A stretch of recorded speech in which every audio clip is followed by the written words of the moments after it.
بسم الله الرحمن الرحيم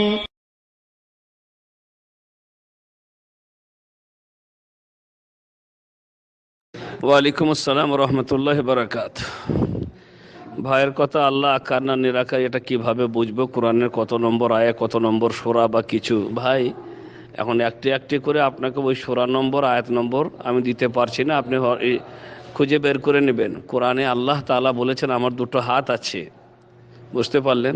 কোরআনে আল্লাহ বলেছেন তার মুখমণ্ডল আল্লাহর মুখমণ্ডল, ওয়াইয়াবকা ওয়াজহু রাব্বিকা যুল জালালি ওয়াল ইকরাম, আল্লাহর মুখমণ্ডল।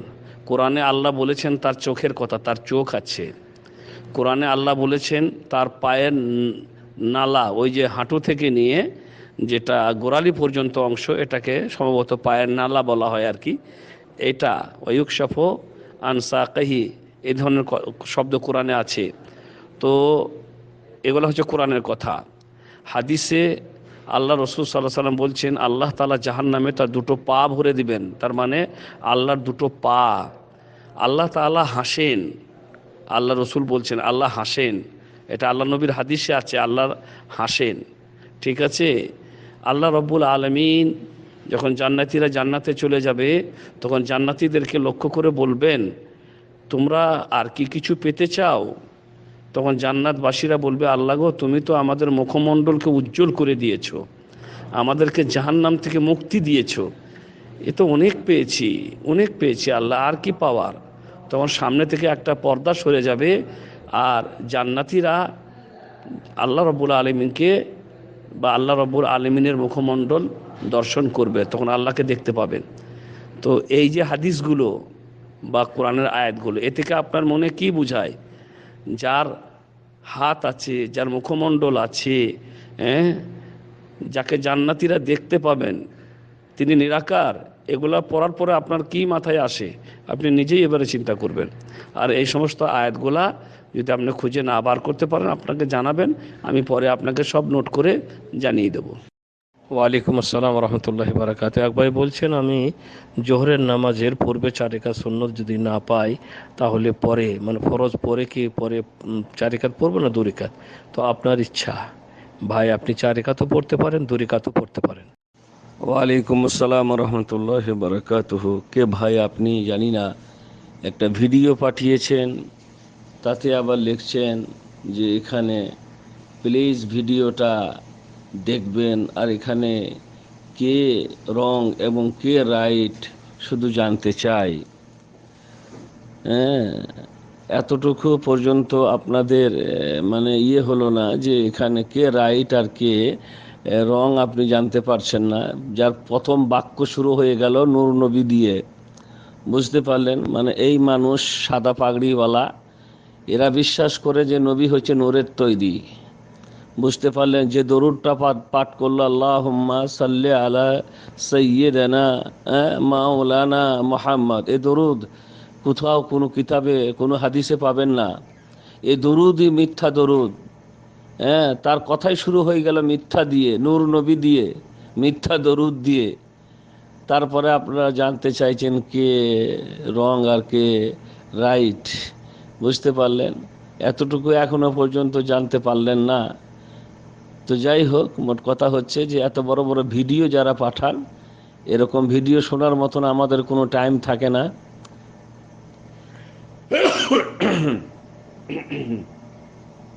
তো এরকম কোনো ভিডিও পাঠায়েন না।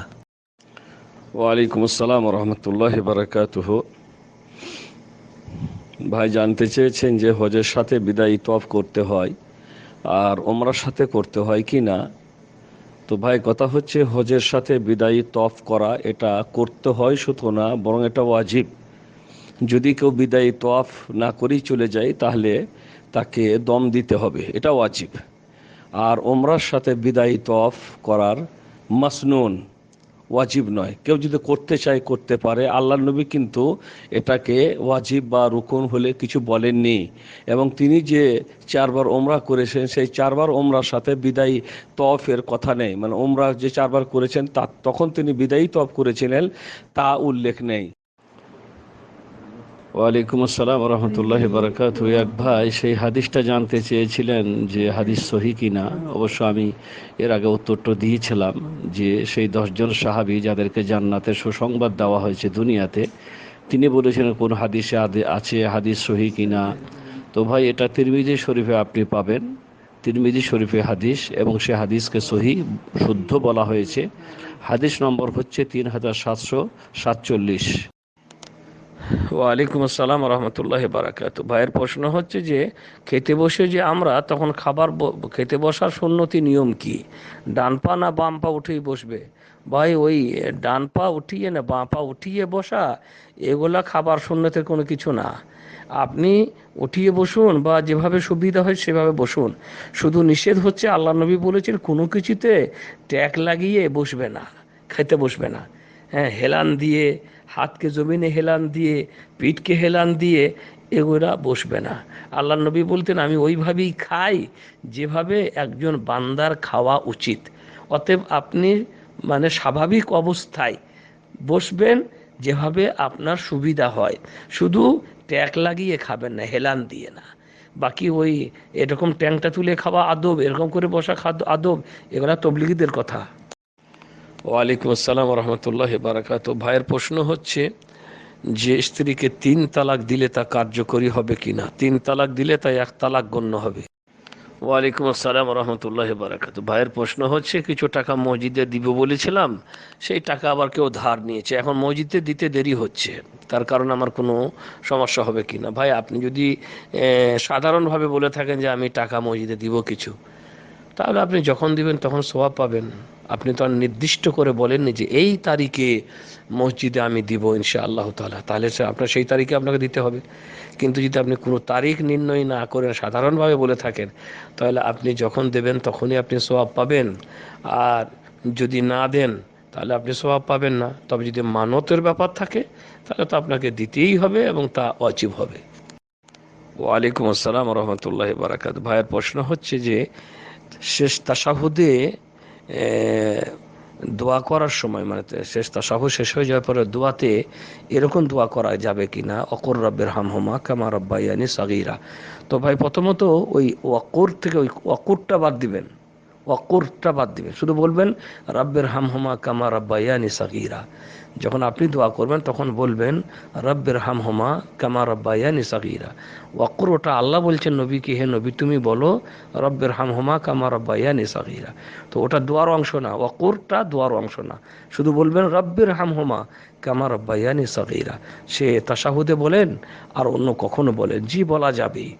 হ্যাঁ, এই দোয়া বা অন্য কোনো দোয়া যেগুলো দোয়াইয়া শব্দ, মানে নামাজের মধ্যে কিছু আছে দোয়া, যেমন রব্বানা আতেনা, হ্যাঁ যদিও কোরআনের আয়াত কিন্তু দোয়া, রব্বানা দালামনা, এগুলো দোয়া।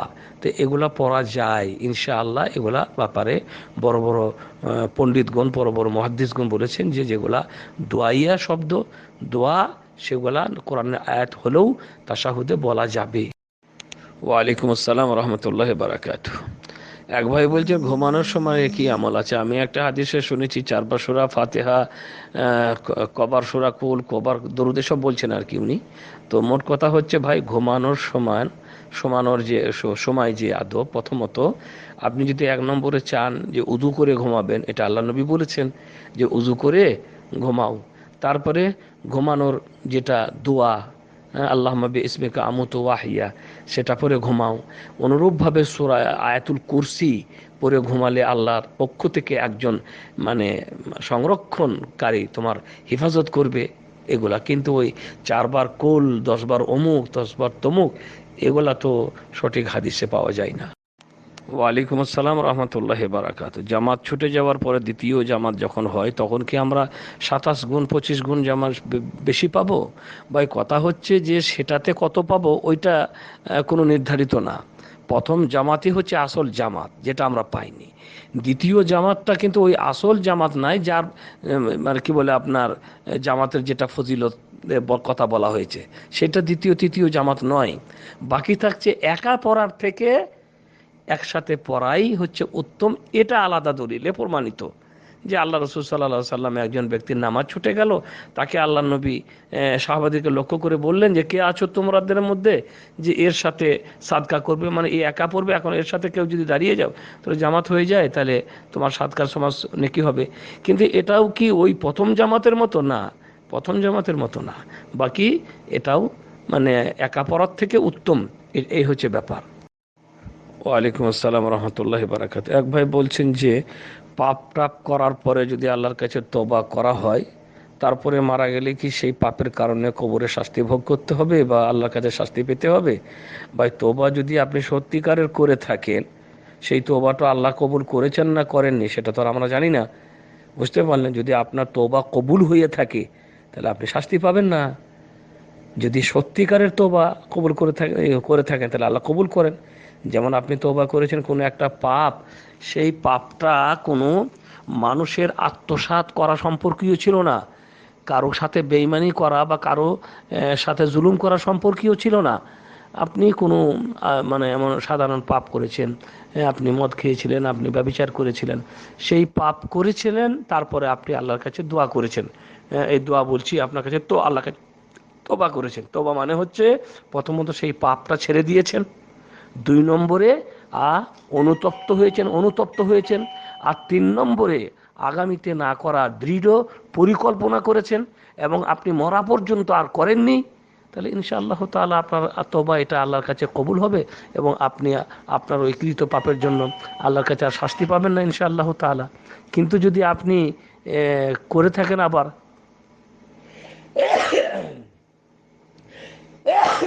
তাহলে আলহামদুলিল্লাহ আপনি আল্লাহর কাছে তওবা আল্লাহর কবুল হবে না। আর তো মোট কথা যেটা সার কথা, সেটা আল্লাহর কাছে তওবা কবুল হলে আপনি শাস্তি পাবেন না, আর তবু যদি কবুল না হয় তাহলে শাস্তি পাবেন, আর তবু কবুল হয় শর্তের ভিত্তিতে। ওয়ালাইকুম আসসালাম ওয়া রাহমাতুল্লাহি ওয়া বারাকাতুহু। উলুল আমরে মানে শাসক, এটা বিভিন্ন তাফসীরের কিতাবে বলা হয়েছে। উলুল আমরে মানে শাসক বিন্দু, ঠিক আছে। এখন ভাইয়ের প্রশ্ন হচ্ছে যারা যেখানে ইসলাম নেই, ইসলামী আইন নেই, সেখানে উলুল আমরে মানে কি? ভাই সেখানে উলুল আমরে মানে শাসক। আল্লাহ রসুল বলছেন শাসকদের কথা মানবে যখন তারা শরীয়তের নির্দেশ দিবে শরীয়ত মোতাবেক, আর যখন শরীয়তের বিরুদ্ধে কাজ করতে বলবে তখন আল্লাহ নবীর অন্য হাদিসের উপর আমল করে। আল্লাহ নবী বলেছিল আতা লে মাখলুকিন ফি মাসিয়াতিল খালিক, আল্লাহর অবাধ্যে কোনো সৃষ্টির আনুগত্য নেই। তো এখন উলুল আমরে যদি আল্লাহর শরীয়ত বিরোধী কাজ বলে তো সেক্ষেত্রে আমরা তো মানবো না, এই হচ্ছে কথা। কিন্তু না মানার ব্যাপারটা কি, তার বিরুদ্ধে বিদ্রোহ করতে হবে, তা কিন্তু আল্লাহ নবী বলেননি। বরং আল্লাহ নবী বিভিন্ন হাদিসে বলেছেন শাসকরা যদি জালেম হয়, অত্যাচারী হয়, তোমাদেরকে ধৈর্য ধরতে হবে। ওয়ালাইকুম আসসালাম রহমতুল্লাহ বারাকাতুহু। জি ভাই, সদস্যগণকে যেমন অ্যাডমিন ভাইরা বললেন ঠিক ওই রকমই দোয়া ভয়েস দিয়ে করার দরকার নাই। আপনি দোয়া করবেন যেভাবে ভয়েস দিয়েছেন ওইটা বলার দরকার নাই, আল্লাহর কাছে দোয়া করবেন। এটাকে দাহারুল গায়েব বলা হয়, মানে অনুপস্থিত ব্যক্তির জন্য দোয়া শোনাবার কোনো দরকার নেই। আমি যদি আপনার জন্য দোয়া করি, আপনাকে শোনাতে হবে যে আমি তোমার জন্য দোয়া করছি, এটা বলার কোনো দরকার নেই। তো ঠিকই আছে যে দোয়া আপনি মনে মনে করবেন আল্লাহর কাছে আমার সুস্থতার জন্য, আমাদের আপনারা সবাই আর কি আল্লাহ যেন ভালো রাখেন, সুস্থ রাখেন, এর জন্য সবাই দোয়া করবেন। তো এই দোয়া ভয়েস করে পাঠাবার কোনো দরকার নেই।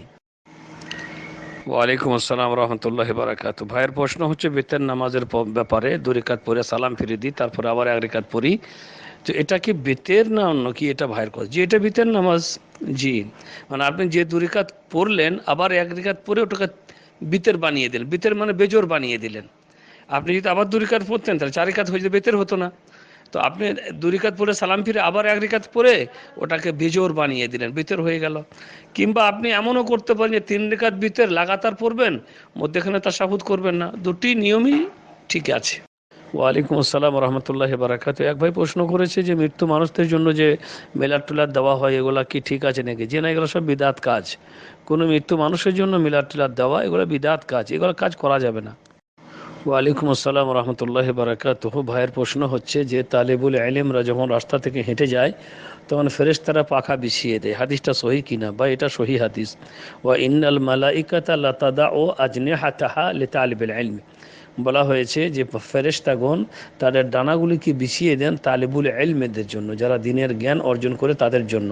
এটা হচ্ছে তাদের মর্যাদা ফজিলত যা আল্লাহ তাদেরকে দান করেছেন। ওয়ালাইকুম আসসালাম রহমতুল্লাহ বারাকাতুহু। এক ভাই বলছেন আমার নাম মহিউদ্দিন ভূঁইয়া, আমার নামের কোনো ফজিলত থাকলে বলবেন। ভাই, নামের কোনো ফজিলত হয় না, বুঝতে পারলেন? নামের ব্যাপারে এটা জানতে হয় যে নামের অর্থটা ঠিক আছে কিনা, আমার নামের অর্থটা ঠিক আছে কিনা, নামের অর্থটা ঠিক আছে কিনা এটা জানা যায়, কিন্তু নামের কোনো নামের কোনো ফজিলত হয় না, বুঝতে পারলেন? নামের কোনো ফজিলত হয় না। এখন মনে করলে আব্দুল্লাহ নাম রেখেছে একজন, আব্দুল্লাহ আল্লাহর বান্দা, অথচ ঠিক মতন নামাজ পড়ে না, তোর নামের কি ফজিলত হবে? তো আব্দুল্লাহ, আব্দুর রহমান এগুলো খুব ভালো নাম, কিন্তু ওই আব্দুল্লাহ নাম রাখলে হবে না। হ্যাঁ, নামাজ টামাজ ঠিক মতন পড়লে, দিনের কাজ করলে তবে সে তা স্বভাব হিসাবে আল্লাহর কাছে পাবে। মোট কথা নামের সাথে কোনো সদ নেই। আপনার নাম মোহাম্মদ মহিউদ্দিন, তো মোহাম্মদ মানে তো বুঝতে, মোহাম্মদ মানে প্রশংসিত, মহিউদ্দিন মানে দিনকে যে বাঁচিয়ে রাখে আর কি, দিন বাঁচিয়ে রাখে যে, তে হতে মহিউদ্দিন। তো দিনকে বাঁচিয়ে রাখবেন ইনশাআল্লাহ তাআলা, তাহলে আপনার অর্থের সাথে আপনার যে নাম আর কি, নামের সাথে অর্থের সাথে মেল খাবে ভালো, যে আপনি দিন বাঁচিয়ে রাখবেন, দিনকে জীবিত করবেন, দিন বাঁচিয়ে রাখতে চেষ্টা করবেন, এটা হচ্ছে আপনার নামের অর্থ। আর ভূঁইয়া এটা তো আপনার মানে পারিবারিক বংশের টাইটেল মনে হয়, এ হচ্ছে কথা, এর কোনো অর্থ জানি না। ভূঁইয়া তো এগুলা বাংলা শব্দ। ওয়ালাইকুম আসসালাম রহমতুল্লাহ বারাকাতু। ভাইয়ের প্রশ্ন হচ্ছে আমরা ইমামের সাথে নামাজ পড়ি, তো আমাদেরকে তো ইমাম যা করে তাই করতে হয়, হাত তুললে হাত তুলবো, হাত না তুললে না তুলবো না, কিন্তু অনেকেই ব্যতিক্রম করে, তাতে কি কোনো সমস্যা আছে? ভাই, ব্যতিক্রমটা তো দুই ধরনের হবে। একটা ব্যতিক্রম হচ্ছে কিছু সুন্নতি কাজ আছে যাতে আমরা ব্যতিক্রম করি, যেমন ইমাম সাহেব রুকুতে যায় হাত তুলে, আর আমি হয়তো পিছনে হাত তুলি না, কিংবা ইমাম সাহেব হাত তুলে না, আমি হয়তো হাত তুলি। মনে করলেন রুকুতে যাওয়ার সময় হাত তোলা, রুকু থেকে ওঠার সময় হাত তোলা, হ্যাঁ, তারপরে দুই রাকাত পড়ার পরে তৃতীয় রাকাতে হাত তুলে হাত বাঁধা, হ্যাঁ, তারপরে মনে করলেন আপনার আমিন জোরে বলা না আস্তে বলা, হাতটা বুকে বাঁধবো না নিচে বাঁধবো, ইমাম হয়তো বুকে হাত বাঁধছে আর আপনি নিচে হাত বাঁধছেন, কিংবা ইমাম সাহেব নিচে হাত বাঁধার ইমাম আর আপনি বুকে হাত বাঁধছেন, এই একটা ব্যতিক্রম। তো এই ব্যতিক্রমের কোনো সমস্যা নাই, ঠিক আছে। আর একটি ব্যতিক্রম হচ্ছে যে ইমাম সাহেব রুকুতে যাচ্ছে, আপনি তখন দাঁড়িয়েই থাকছেন, না অনেক পরে রুকুতে যাচ্ছেন, আবার ইমাম সাহেব রুকু থেকে উঠছে, আপনি রুকু করেই যাচ্ছেন, এতে নামাজ আপনার বাতিল হয়ে যাবে। হ্যাঁ, কিংবা মনে করলেন আপনি রুকু থেকে তাড়াতাড়ি উঠে পড়ছেন, ইমাম এখনও ওঠেনি, সঙ্গে সঙ্গেই আপনি উঠে পড়েছেন শব্দ হতে না হতেই, ইমামের আগে পিছে কিছু কাজ করছেন, তো এরকম ব্যতিক্রম হলে নামাজ বাতিল হয়ে যাবে, যদি ইমামের আগে পিছে কিছু হয় আর কাজ। কিন্তু কোনো কাজ যেগুলো সুন্নতি সেগুলো ইমাম করছে আপনি করছেন না, কিংবা আপনি করছেন ইমাম করছেন না, এইসব ব্যতিক্রমে কোনো সমস্যা। ওয়ালাইকুম আসসালাম রহমতুল্লাহ বারাকাতুহু। এক ভাই তিনটি নামের মানে জানতে চাইছে, মীরা, মিহা, মাহিন। তো মীরা আর মিহা এগুলা কোনো আরবি শব্দ নয় ভাই, এই মীরা মিহা এগুলা কোনো আরবি শব্দ নয় যার অর্থ মানে পাওয়া যাবে আর কি। এগুলা কোনো বাংলা টাংলা বা আরও কিছু শব্দ যা হয়তো আমরা মৌখিকভাবে শুনি আর কি। আর যেটা মাহিন বলছেন আর কি, মাহিন তার একটি শব্দ কোরআনে আছে মহিন, হ্যাঁ, তো এই অর্থ খুবই খারাপ অর্থ আর কি, যেমন বলা হয় আদাবুল মহিন, লাঞ্ছনাদায়ক আদাব, কষ্টদায়ক আদাব, এরকম ধরনের অর্থ হয় আর কি। তো মাহিন শব্দ তো জানি না, তবে মহিন শব্দ কোরআনে আছে যার মানে লাঞ্ছনা বা অপমাননা। ওয়ালাইকুম আসসালাম রহমতুল্লাহ বারাকাতু। তালাকের ব্যাপারে হাদিসটা যেটা আপনি বললেন ভাই, যে তালাক হচ্ছে একটা নিকৃষ্টতম হালাল, এটা জয়ীফ হাদিস। মতিউর রহমান মাদানির কথা বললেন, আর কেউ বলেছেন এটা সহি হাদিস। তো আসলে যেটা যুক্তি বা যেটা কথা হাদিস জয়ীফ, সেটা আমি আর আপনি আর মতিউর রহমান মাদানি আর মুক্ত বললে হবে না। আসলে হাদিসটাকে জয়ীফ বলেছেন হাদিসের পণ্ডিতগণরা, সেটা দেখতে হবে। বুঝতে পারলেন? হাদিসের পণ্ডিত গুণরা, আমরা তো হাদিসের পণ্ডিত গুণরা, হাদিস আমরা একটু একটা হাদিস পড়ি, কিন্তু হাদিসের যেটা আসল মানে হাদিসগুলোকে যাচাই বাছাই করার যে মেধা, সেটা তো আর সবাইকে আল্লাহ দেননি। তো যারা এই মেধা নিয়ে দুনিয়াতে এসেছিলেন, তারা যাচাই বাছাই করতে গিয়ে হাদিসটাকে দঈফ বলেছেন। বুঝতে পারলেন? কারণ আল্লাহ যে জিনিস বৈধ করেছেন তা আবার নিকৃষ্ট অনিকৃষ্ট হয় না। আল্লাহর বৈধ জিনিস তা বৈধ, কিন্তু নিকৃষ্টতম বৈধ এই ধরনের বাক্য যেটা হাদিসে এসেছে সেটা যে জয়ীফ, তো এটা আমার আর মতিউর রহমান মাদানির ব্যাপার নয়, ব্যাপারটা আইম্মাতুল হাদিস যারা, তারা এগুলাকে নির্বাচন করেছেন। ওয়ালাইকুম আসসালাম রহমতুল্লাহ বারাকাতুহু। ফরজ নামাজের আগে 4 রাকাত সুন্নতের ব্যাপারে ভাই জিজ্ঞাসা করছেন কেমন করে পড়ব। ভাই প্রথমত কথা হচ্ছে, ফরজ নামাজের আগে যদি নামাজ শুরু না হয়, টাইম আছে, 4 রাকাত পড়বেন, তাহলে 2 রাকাত করে 4 রাকাত পড়বেন, একসাথে 4 রাকাত না, 2 রাকাত পরে সালাম ফিরবেন, আবার 2 রাকাত পড়বেন। আর যদি ফরজ নামাজ শুরু হয়ে যায়, 4 রাকাত পড়তে পারলে না, 2 রাকাতই পড়া গেল, তাহলে 2 রাকাত পড়বেন। আবার ফরজ নামাজের পরে যদি 4 রাকাত পড়তে চান, 4 রাকাতও পড়তে পারেন, আবার 2 রাকাতও পড়তে পারেন। 4 রাকাত যদি পড়েন তাহলে 2 রাকাত করেই পড়তে হয়। এটাই হচ্ছে সুন্নত নামাজের নিয়ম। ওয়ালাইকুম আসসালাম রহমতুল্লাহ বারাকাতুহু। ভাইয়ের সুন্দর প্রশ্ন যে মসজিদের ভিতরে কবর থাকলে নামাজ হবে না, এটা তো আপনি বললেন, তাহলে তো আমরা তো দেখে আসলাম, মানে মনে হয় হজ করতে এসেছিলেন মাশাআল্লাহ, তো তাতে দেখে এলাম যে মসজিদের ভিতরে তো আল্লাহ নবীর কবরটা রয়েছে। ভালো কথা, খুব সুন্দর কথা। কবরটা দেখতে পাইছেন? কবরটা দেখেছেন আপনি? আপনার মনকে জিজ্ঞাসা করে দেখবেন তো কবরটা দেখেছেন কি না। ওই ফাঁক আছে, 3টে ফাঁক, একটা ফাঁক ওই সুজা মোহাম্মদ সাল্লাল্লাহু আলাইহি সাল্লামের কবর, আর একটা ফাঁক এই সুজা আবু বাকারের কবর, আর একটা ফাঁক এই সুজা ওমর বিন খাত্তাব রাদিয়াল্লাহু তাআলা আনহুর কবর। কিন্তু কবর দেখেছেন? কবর কেউ দেখতে পেয়েছেন? না, কবর কেউ দেখতে পান নাই ভাই। কবর যেখানে ছিল তার আসল অবস্থাতেই ওটা একটা বাড়ি, আল্লাহ নবীর বাড়ি ছিল, হুজরা, মা আয়েশার হুজরাখানা, ছোট্ট বাড়ি। এই ছোট্ট বাড়িগুলোকে হুজরা বলা হয়। সেই হুজরাখানা, সেই বাড়ি তার অবস্থাতেই আছে, যেমন ছিল ওই অবস্থাতেই আছে। কেউ এই ফাঁক থেকে কিচ্ছু দেখতে পাবেন না, অন্ধকার ছাড়া। তো সেই বাড়ি আমরা 4 বছর মদিনা বিশ্ববিদ্যালয়ে পড়াশোনা করলাম, কত চেষ্টা করেছি তার আসল রূপটা একটু দেখতে কবরের, কিন্তু পাইনি ভাই। তো মোট কথা হচ্ছে যে আল্লাহর নবীর যেখানে কবর হয়েছিল সেটা মসজিদ না, মসজিদের বাইরে আল্লাহর নবীর বাড়ি, মসজিদের বাইরে আল্লাহর নবীর বাড়ি, সেই বাড়িতে কবর। কারণ নবীদের ব্যাপার ছিল, আল্লাহর নবী বলে গেছেন যে নবীরা যেখানে মারা যায় সেখানেই দাফন করতে হয় তাদেরকে। তাই আল্লাহর নবী মা আয়েশার হুজরাতে মারা গেছিলেন, অতএব আল্লাহর নবীকে তার মা আয়েশার হুজরাতে দাফন করা হয়। তো সেটা একটা বাড়ি, ছোট্ট বাড়ি, সেটা বাড়ি আকারে মসজিদের বাইরে ছিল। হ্যাঁ, ওই বাড়ির দরজা দিয়ে বের হয়ে আল্লাহর নবী মসজিদে ঢুকতেন। তো এখন সেটাকে ওই আকারেই, মানে যেমন বাড়ি, যেমন মাটি, যেমন যা, ওইভাবেই ফেলে রাখা হয়েছে। চতুর্দিকে মসজিদের দেওয়ালকে বের করে নিয়ে চলে যাওয়া হয়েছে, তাকে তার অবস্থায় ছেড়ে দেওয়া হয়েছে। বুঝতে পারলেন? এখন মসজিদের প্রয়োজন, হাজার হাজার হাজার হাজার মানুষ বাড়ছে, তাই মসজিদকে বাড়াতে হবে। তাই কবরটাকে ওই বাড়িতে তারই অবস্থায় ছেড়ে দেওয়ালকে টেনে নিয়ে গিয়ে চলে যাওয়া হয়েছে। আর আমরা যখন মসজিদে কবর দিই তখন কবরটা বুঝতে পারা যায় না, বুঝতে পারা যায় না। তখন মসজিদের এক পাশে শুধু বুঝতে পারা যায় না, বরং হারা কাপড় দিয়ে, ফুল টুল দিয়ে, তারপরে আপনার ধূপ ধুনো দিয়ে সুন্দর করে তাকে সাজিয়ে রাখা হয়। বুঝতে পারলেন ভাই পার্থক্যটা? সুন্দর করে তাকে সাজিয়ে রাখা হয়। আর আল্লাহর নবীর কবর, কোনো কবর কেউ বুঝতে পারবে না, শুধু প্রয়োজনের তাগিদে দেওয়ালগুলোকে সাইড থেকে বার করে নিয়ে চলে যাওয়া হয়েছে।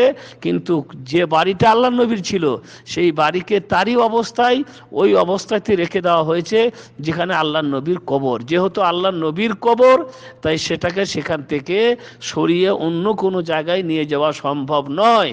যদি সাধারণ মানুষ হতো তাহলে হয়তো সাধারণ মানুষের কবর হলে এদেশে বাংলাদেশের সরকার আল্লাহ নবীর কবরকেও সেখান থেকে বের করে দিতেন, কিন্তু যেহেতু আল্লাহ নবীর কবর, তাই যেহেতু তার কবরকে তার বাড়ি থেকে বের করা যাবে না, তিনি তার বাড়িতেই আছেন, মসজিদটা সাইড থেকে দেওয়াল বার করে নিয়ে চলে গেছে। বুঝতে পারলেন?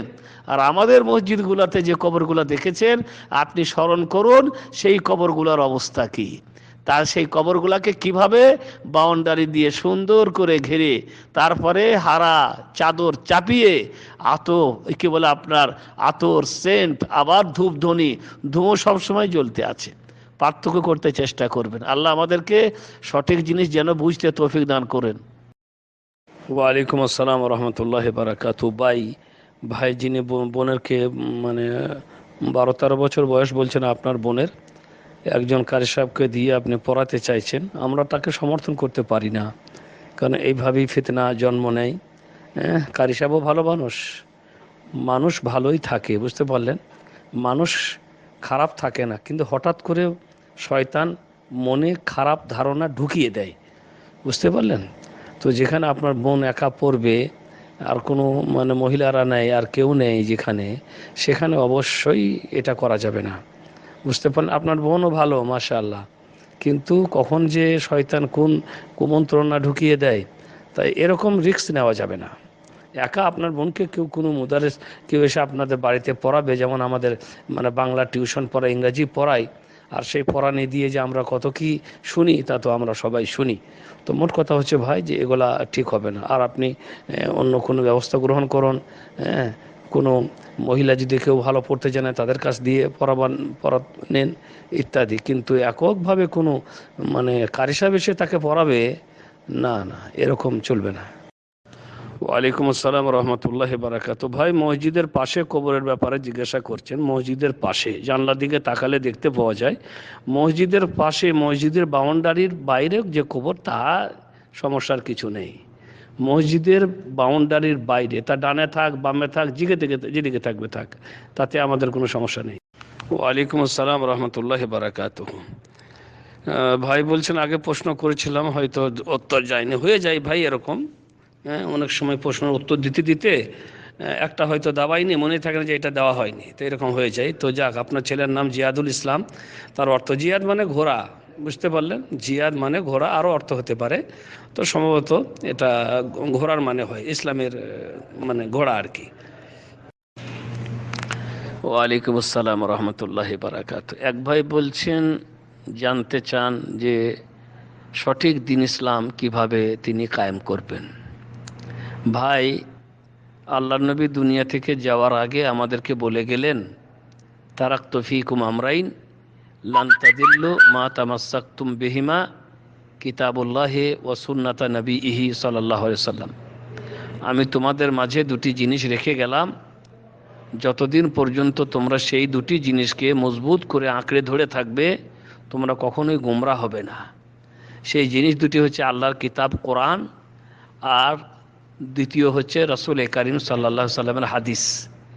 আপনি কোরআন ও হাদিসকে আঁকড়ে ধরুন, আর চেষ্টা করুন হাদিসে যা প্রমাণিত, সহি হাদিসের আলোকে তাই করব, যা প্রমাণিত নয় তা করব না। ইনশাআল্লাহ তাআলা আপনি সঠিক দিনের ওপরে কায়েম হয়ে যাবেন। ওয়ালাইকুম আসসালাম রহমতুল্লাহ বারাকাতুহু। ভাইয়ের প্রশ্ন হচ্ছে, আমাদের কোম্পানিতে অনেক অমুসলিম ভাইরাও কাজ করছে আমাদের সাথে, তারা যদি সালাম দেয়, তাদের উত্তর কি দেওয়া যাইব না কি করতে হবে? ভাই, যদি তারা সালাম দেয়, হাদিসের কথা হচ্ছে, কোনো অমুসলিম তোমাদেরকে সালাম দিলে তোমরা তাদেরকে আগে থেকে সালাম দেবে না, কিন্তু তারা যদি সালাম দেয়, তাহলে তোমরা খালি বলবে ওয়া আলাইকুম, ওয়া আলাইকুম সালাম নয়, শুধু বলবেন ওয়া আলাইকুম। ওয়ালাইকুম আসসালাম রহমতুল্লাহ বারাকাতু। এক ভাই বলছে, সালাম কখন, কোথায়, কিভাবে চালু হয়েছে?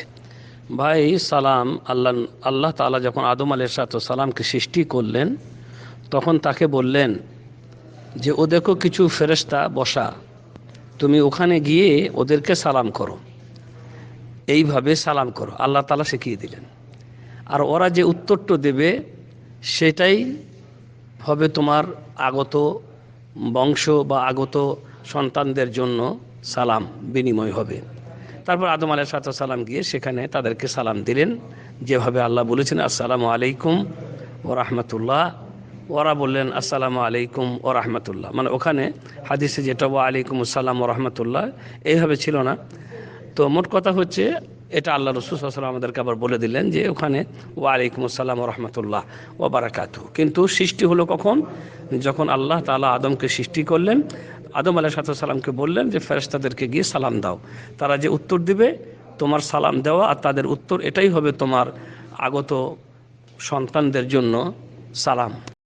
ওয়ালাইকুম আসসালাম রহমতুল্লাহি বারাকাতুহু। ভাইয়ের কথা হচ্ছে যে ফরজ নামাজের পরে জিকিরগুলো কি জোরে পড়তে হবে না মনে মনে? একটা মনে মনে পড়া হচ্ছে, মনে মনে পড়া মানে ঠোঁটও লড়বে না, এটা না, মানে জোরে শব্দ না করে পড়বে। আস্তাগফিরুল্লাহ আস্তাগফিরুল্লাহ আরও অন্যান্য জিকিরগুলো পড়বে, কিন্তু বড় বড় জোরে করে না, কিন্তু এমনভাবে যাতে করে সে তার ঠোঁট জিভ লড়ে যে হ্যাঁ সে পড়ছে।